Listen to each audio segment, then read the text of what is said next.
Welcome to another episode of What Are You Reading? What Are You Writing? I hope that you've enjoyed the series so far and that you're following, but if not, catch up. There's so many great authors and so many amazing books. And we're going to meet one of those amazing authors and hear all about her three novels. I'm Karen E. Osborne, if this is your first time. I'm the author of Getting It Right, and my upcoming women's fiction murder mystery, Tangled Lies, which comes out on July 22nd. And with me today is Jean M. Roberts, known to her friends as Jeannie, and she said I could call her Jeannie. And we're going to hear all about her books and her journey and everything. I do want to read something though, because I think you'll find this interesting. So it says that this is about her latest book, The Heron, and it's coming out in 2 days. You have 2 days. And here's what this one reviewer wrote. I consider this an important book in many ways, with its incredibly strong sense of place and its exploration of emotional lives of women separated by 4 centuries who reach out to help one another finally find peace of mind. It is also a cracking good read, and I found almost impossible to put down. And doesn't that make you want to go and get that book? Yes. Welcome, Jeannie. Thank you. Thank you for having me, Karen. Oh, I'm just delighted to have this chance to speak with you. I follow your blog, and you've just got a lot. You've got a lot going on that I want all of our watchers and listeners to hear about. But we always start with book recommendations. So could you share a book that you've read recently that you think our audience might enjoy? I can. I just read a book, and I'm a big fan of historical fiction. That's my main reading genre. I do go outside of it, but that's my main reading genre. And I read a book called Blood Libel by M Lynes, and it is set in Spain during the Spanish Inquisition. So it's not a history that I'm all that familiar with, but what really resonated with me in this book was connections with today, where people are picked on, ostracized, expelled from the country because of who they are. The fact that they were Jews was all it took to mark them as evil, as unworthy. And it doesn't take much news watching to see the same thing going on in our lives today. So it kind of struck me again how history sadly repeats itself over and over and over Isn't again. that tell us the name of the book again? It's called Blood Libel. Blood Libel. My family on my father's side came from Portugal and Spain, and they were Sephardic Jews, and left and went to the Caribbean and other places over time. And it got so that there was just one little place in Portugal that they were allowed to live, even generations later. So you're right, history repeats itself. That's a book that I'm going to have to pick up. Do you have another recommendation? There is another book that is outside of my genre that I read. It's another Black Rose writer, and I'm going to mangle his name, is Gojan Nikolich. And the name of the book is called The Gopher King. And it was I found it very unusual. He calls it dark humor, and it was pretty dark, about a Vietnam War vet he's haunted by his past, the things that he did during the Vietnam War. And he also is haunted by a gopher that can talk and do things. And you're never quite sure if the main character is hallucinating or if this gopher, who commands a whole army of gophers, really exists. And it was a really A really good book. I Wow, really that's enjoyed. very interesting. Yeah. I'm sure this is not any place close to the same thing, but the amazing Beverly Cleary just died. And Hmm. when my son was little, he loved the Ralph, the mouse that Oh yes. that could talk, and it never once, you never once doubted that this mouse would talk and have a whole life, and Is it Mike the motorcycle mouse? that's it, yes. The motorcycle mouse, he was Mouse. Yeah. right. Yeah. All right, so let's talk about your writing journey. Just give our audience a sense of not just the books you read, but kind of the books you wrote, but how you got there. Well, it kind of my writing career came, kind of later in life. I have always been a huge history buff. I wanted to major in history, but my parents talked me out of it. I became a nurse instead. But I always loved history. And then as my parents got older, we started going through family photos, and I'd be like, "Who is this? Who is this?" And I got bit by the genealogy bug, which really is a terrible addiction to get caught up in. And my dad wasn't doing very well at the time. So I started writing things down in little stories. And then I got the idea that maybe somebody else might like to read these. So I started a blog and doing all of my posting all my genealogy research on there. And people, strangers, would write to me and say, "Oh, that was really great. I love the way you write, or you put things just so." And one day I just decided, I think I'm going to write a book. I had no idea how to write a book. I've read plenty of them, so I figured that that would give me a good start. And I didn't tell anybody in my family, not even my husband, who was an airline pilot, so he's gone a lot. So while he was off flying, I would start pecking away at this book.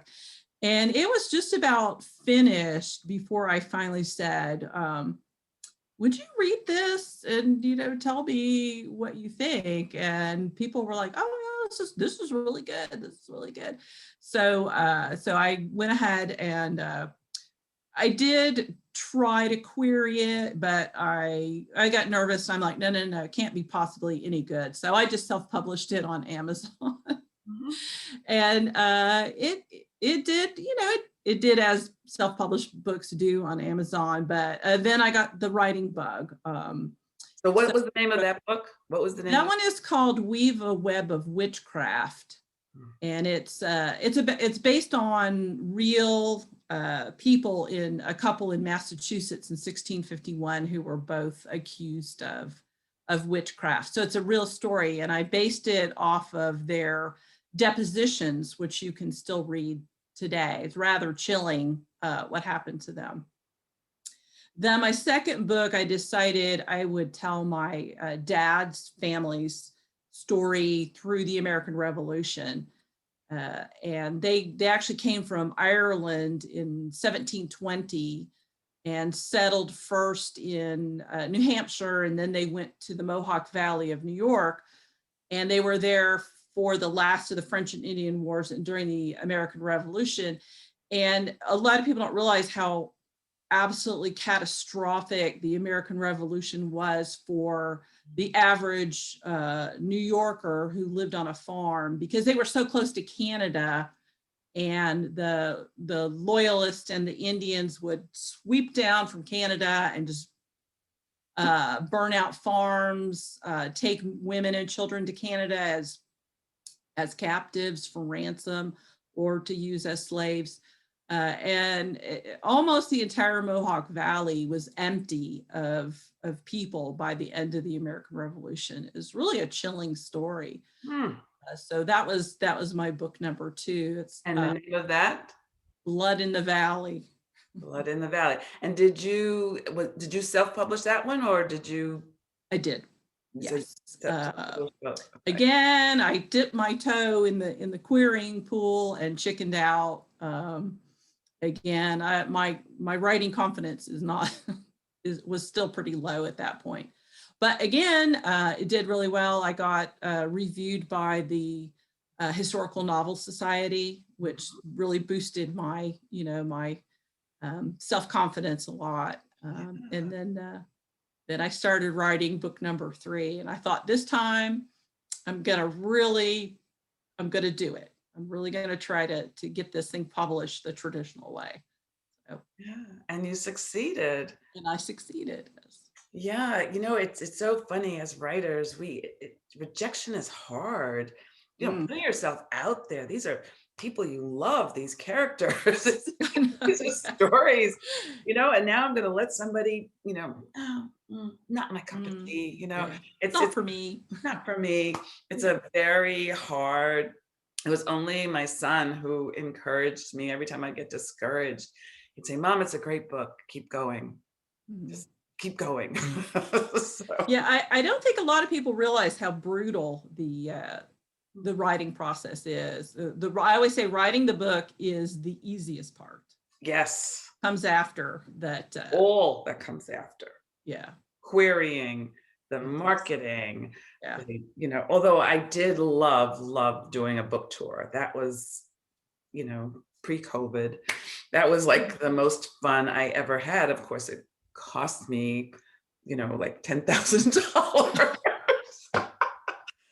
When I got my first royalty check, and I said, "Oh, Bob, look at my loyalty check." And he said, "Oh, well, that means that we're only out maybe 9,500." So I'm trying it a little differently this time. Trying a different approach this time. So tell us about your new book. Tell us about the Heron. Heron is so it's a little bit different from the first two. I did sneak a few ancestors into it, but I wanted to tell a story about 2 women and sort of show how women are ancestors and 400 years ago, and us today, how we're different, Mhm. but how intrinsically we are the same. Mm. We want the same things, we want to love, we want to be loved, we want respect.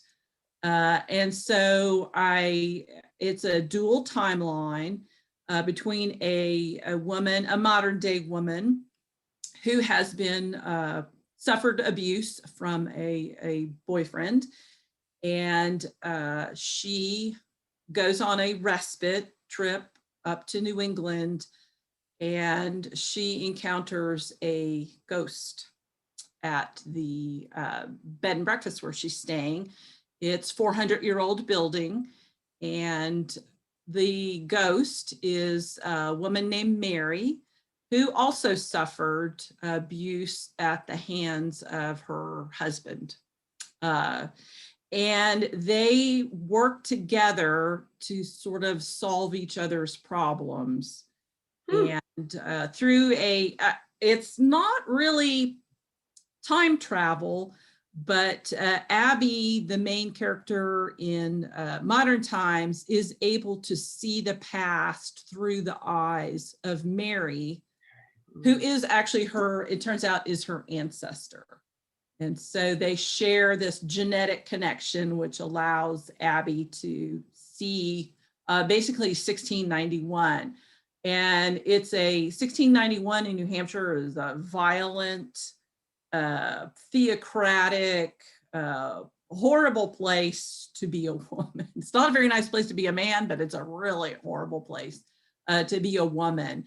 And so I don't want to give the story away, but they work together to try to resolve both of their problems. Wow, what a great premise. I do have one more question, and then we can tell everybody how to find you and how to find the book and your blog and your ancestor genealogy. I found your genealogy website first. um, and this is just personal that I'm asking you as a friend. So I am for the first time trying a historical novel. I've written 3 novels, of which one is published, one's about to be published, and the third one I am hoping. But now I'm on number 4, and it's a historical novel. And I am so bad at research. I like making stuff up. I like Hmm. everything to happen the way I imagine it to happen, rather than Yes. how it fits into Try the. to slot them into a specific. Yes. And so I just wondered that the balance between letting your characters be who they want to be, as one is writing, versus the being true to history. Because I love reading historical novels, but Mhm. I'm not sure that I'm going to be successful at writing one. Well, it is hard to there's a lot of, let's say, historical romance novels where the female lead character throws every social norm out the window and behaves in a way completely unnatural to her time. Uh, Hmm. but I don't, and those are fun to read. But I think to write a true historical fiction, they can break some boundaries, but they really have to slot into accepted behavior. Hmm. They can only push so far before they're ostracized. You cannot break every single boundary, norm, custom without somebody, yanking you back into place. So you really have to be careful with how much you push the boundaries. Hmm.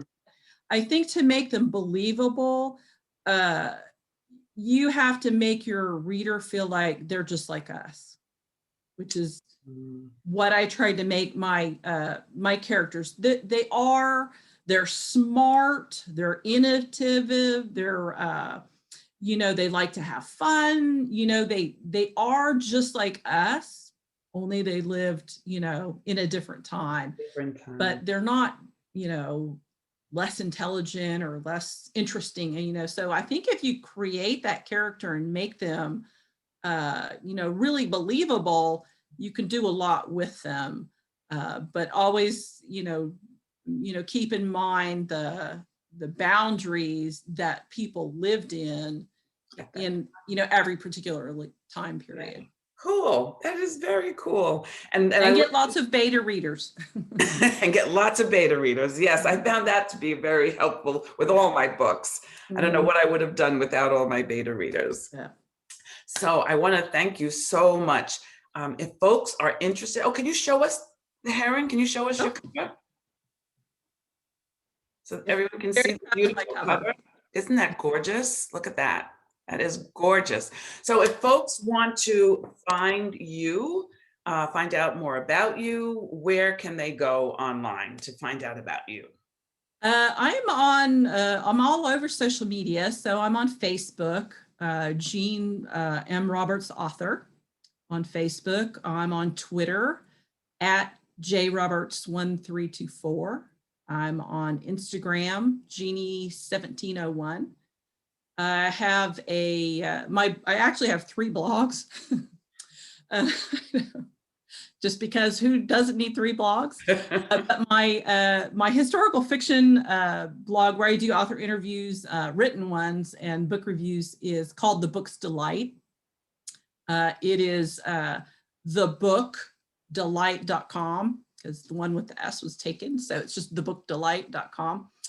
And if you're interested in genealogy, it's geniesgenealogy.com. So, Excellent, excellent, excellent. Thank you so much for taking the time to speak with me.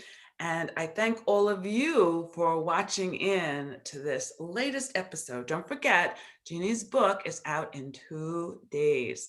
What am I reading? What are you reading? What are you writing? We'd both love to hear from you.